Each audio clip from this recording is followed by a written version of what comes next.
We're going to be putting these Nice and Easy Yucca in this morning. We have 3 others in the garden. If you were here for the open garden last year, you got to see them survive the winter without any problem.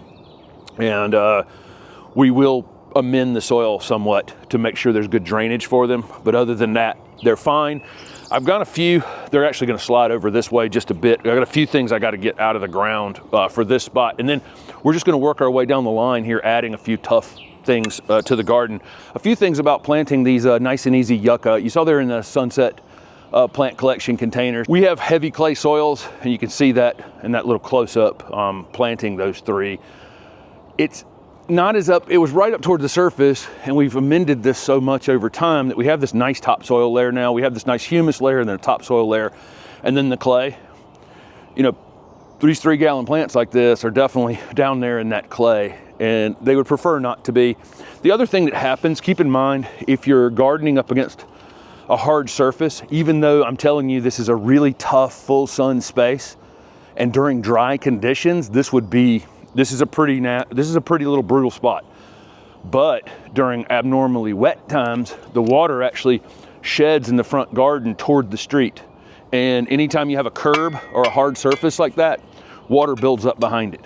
And so you will, during wet times, it's going to be wetter than it should be here. And during dry times, it's going to be drier and tougher than it should be here. So I'm making sure that I'm prepared for both. I got tough plants for the sun, you know, sunny, hot conditions. And then I also am amending the soil for these things that really don't like to be wet in the wintertime or have their feet wet in the wintertime, like the agaves and the yuccas that are planted, and the sedum that are planted along here. I'm amending it with the expanded slate material. So, you know, you can get this in. The one that we have in the state of North Carolina, typically on the shelf, is called Permatil.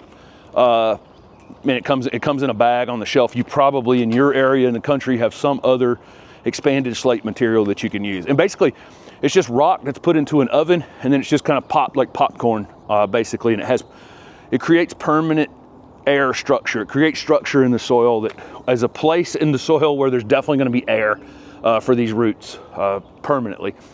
And so that's why we use it. And again, I'm only using it this is the only spot in the entire garden that we've used Permatil for. And I used it, well, we planted some Daphne a few years ago, and I did use Permatil for that as well. So there are a couple of plants and then a couple of conditions that I would recommend it if it's going to stay wet in the wintertime and you've got herbaceous perennials that go to sleep, even like that echinacea right there that goes to sleep in the wintertime. It's not going to want to sit in water during the winter. So it's good to raise those things up or create some sort of drainage.